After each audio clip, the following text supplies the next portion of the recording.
So na duha ka teacher nag-abot sa gawa sa groceryhan. Ganingon. Mahala na sa panaliton ro no.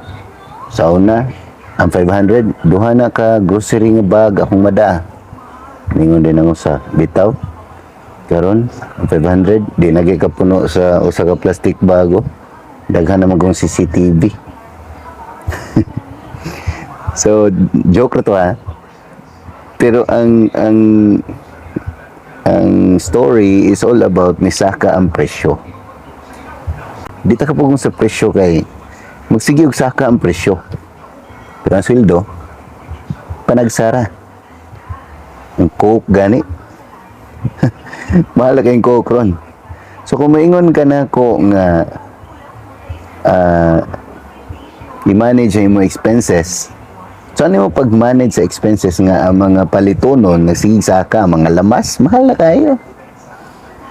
Oh. Unya, ang imuhang income wala na usab. Nagsalig ra ka sa usa ka income. Samtang ang expenses ni daghan. Di nimo makontrol ang expenses. Pwede nimo makontrol ang expenses. Di nimo makontrol ang presyo sa mga palitonon. Ang pwede rin nimo i-control kay ang imong paggasto, spending habit o ang imong income. Na kung spending habit atong isgutan, kung sa una makakaon pa ka og tag G's nga sudan, nga lami na kay na, or sige pag high school na ako murag ang 15 may lami. Karon ang tag 15 sa una tag 40 na. Ang kinabratuhan sa una na tag 5. Ganon ang kinabratuhan G's na siguro. So kung wala na usab mo income, kasi na usab gamay, pero gamay ra sa gayom, di na ka mukhaon na to. Mag-fasting ka. Hindi ka, kay ato mang i-manage. So, imbis ka tulot na mukhaon, karon kaduha na lang. Or, kausa na lang. Nga na. Di lang giga mangitag paagi, lain, aron makasupport sa imuhang pagkaon. Aron makakaon gyapon nga gatulo. Diha unta mo gana ang imuhang analytical thinking. Dili kay ni give up na ka kay ani mahal naman sila nyo, ano man kay mabuhat, wa nimo tagaig pagi nga mo dagan nimong income, kay ang imong gi-control ang spending nimo, imong expenditure, ang imong paggasto. Asa ang critical thinking ana mga teachers. Okay, so atong isgutan ng usa sa comment nindot ni nga topic. Ingon siya, sobra ra ka mo gasto. Sayop ka. Sobra utang kay sa imo sweldo. Mismanagement na imo finances mauna. Pwede.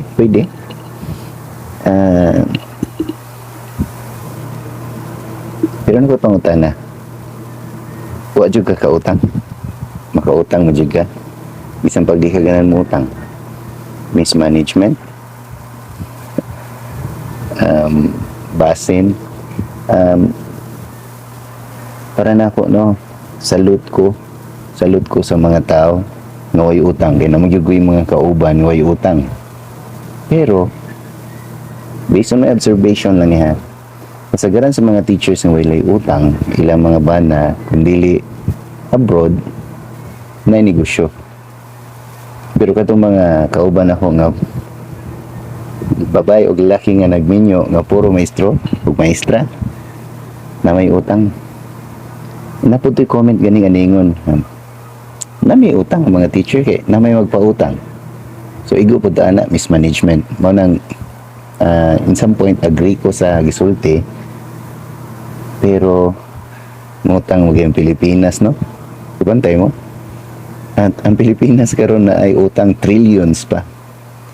Ngutang mo gyud mga dato. Ngutang mo gyud bata sa tindahan. Ayo, ingon mama, ilista ko nun eh. Mismanagement. Basin. Agree ko ana. Kay na maging mga tao nga nakagawas sa utang. Pero ang ako siguro isulti is dili mismanagement lang. Mismanagement ang uban, pero more on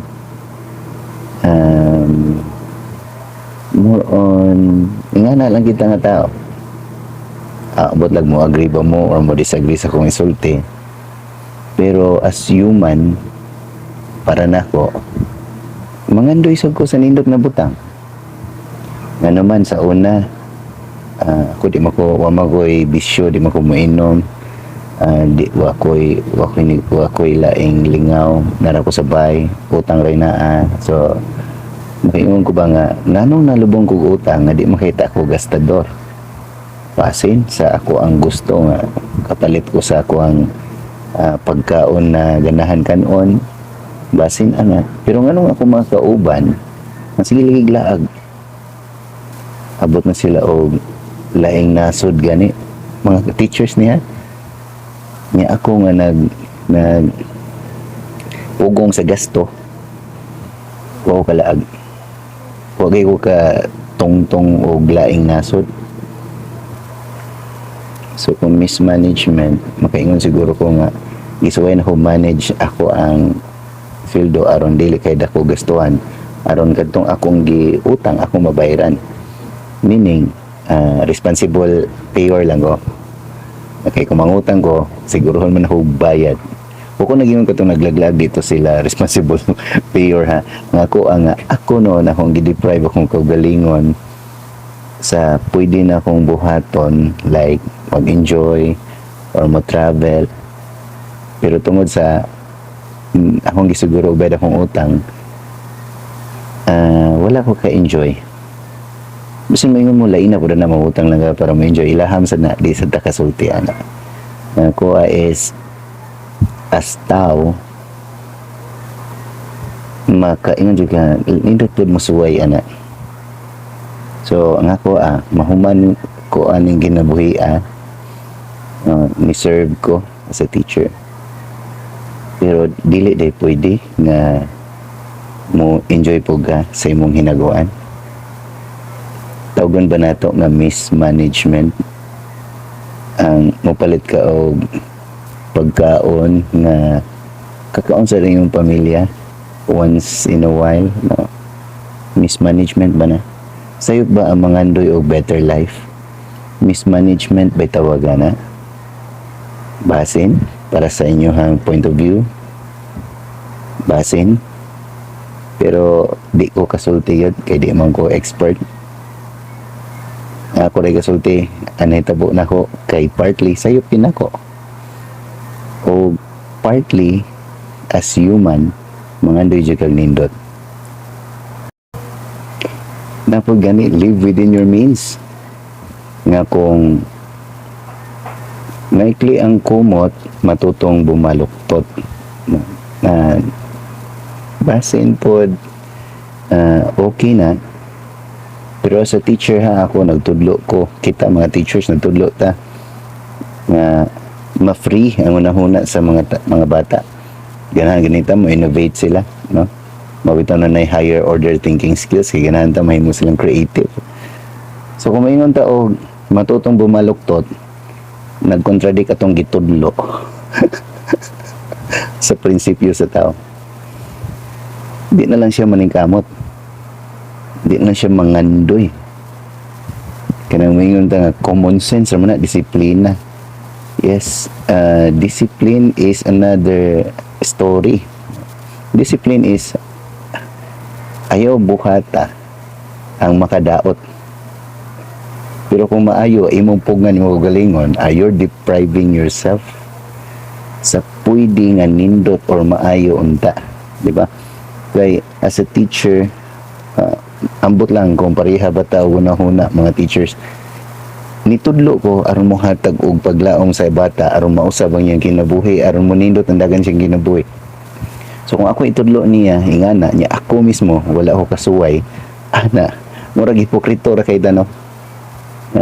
Mga bata, paningkamot mo aron mausab ang dagan siyang kinabuhi. Nya ako natudlo ko, naglisod lagi ko. Anong motuo ko nimo, sir? Naglisod mo kay sir? no? So kana maingon na live within your means. Why not increase your means so you could live with it? Dili kay ipaungot nimo ang means. Yes, mao gani na kay sweldo, no? That's your means. Ang imong gastuhan, paminaw nimo kung na kay sweldo nga 10,000, imong gasto dili mo lapas og 10,000. Nya kung imong sweldo kintay niabot ng 50,000, dili ka pwede mo lapas og 50,000 sa gastuhan. Like masakit ka, or dili ray ka nasakit, na kay anak niya nasakit, paminaw nimo ingana ra. Nya live within your means man. Sakit imong anak, pagdan sa ospital, uy, 100,000, batay na lang ka na. Kay live within your means man. Di na ka buhi na. Ingana. Ang expenses, sometimes, dili nimo mapugnan. Discipline siguro. Pero sige ko, no, kita nagbuot sa presyo sa mga panaliton, discipline. So kung mosaka ang presyo sa panaliton, di na ta mangaon kay live within your means.